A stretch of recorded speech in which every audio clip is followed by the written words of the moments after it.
जालना शहर के चंदनजीरा स्थित सुंदर नगर क्षेत्र में बुनियादी नागरिक सुविधाओं के अभाव से परेशान नागरिकों का गुस्सा मंगलवार को फूट पड़ा। सड़क और नालियों की गंभीर समस्याओं को लेकर जब नागरिक नगर निगम मुख्यालय में अपनी शिकायत लेकर पहुंचे तो उन्हें संबंधित अधिकारियों से समय पर मिलने से भी दिक्कत हुई। इसी बात से नाराज होकर नागरिकों ने नगर निगम के अतिरिक्त आयुक्त कार्यालय के सामने जोरदार विरोध प्रदर्शन किया। जालना के सुंदर नगर क्षेत्र में नागरिकों ने बुनियादी सुविधाओं की कमी को लेकर नगर निगम के खिलाफ मंगलवार को प्रदर्शन किया। बारिश में जल जमाव, खराब सड़कों और नालियों की सफाई न होने से नाराज नागरिकों ने अतिरिक्त आयुक्त कार्यालय के सामने नारेबाजी की और ज्ञापन सौंपा।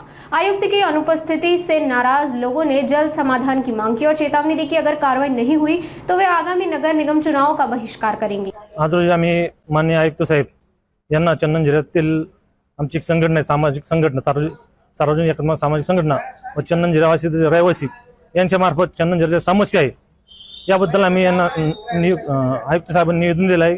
चंदनजिऱ्यामधील जे भाग आहे सुंदरनगर मध्ये रस्ते नाही, नाल्या नाही आणि तसं जे सांडपाणी आहे याची व्यवस्था महानगरपालिकेने केलेली नाहीये आणि त्यामुळे पावसाळ्याचे दिवस असल्याने तिथं रोगराई वाढलेली आहे। बरेच प्रमाणात रस्ते सुद्धा नाही, नाले सुद्धा नाही आणि चंदनजिऱ्यामधील दुसरा एक हे भाग आहे, एरिया आहे बावला पार्क। हा मागील कमीत कमी 20 ते 25 वर्षापासून बनलेला भाग एरिया आहे, पण इथं आतापर्यंत 20 वर्षापासून कुठल्याही प्रकारची सुविधा नाही, नाल्या नाही, रस्ते नाही, पाणी सुद्धा नाही आणि त्या एरियामध्येच एक मध्ये मोठा नाला आहे आणि जेव्हा पावसाळा येतो त्यावेळेस तो नाला गच्च भरून राहतो आणि त्या नाल्याच्या पलीकडून एक मदरसा आहे। त्या मदरसेमध्ये कमी 1000 ते 2000 विद्यार्थी शिक्षण घेतात व त्यांना पावसाळ्यामध्ये जाण्या येण्यासाठी म्हणजे 4-4, 5-5 तास म्हणजे एकाच ठिकाणी अडकून पडावं लागतं।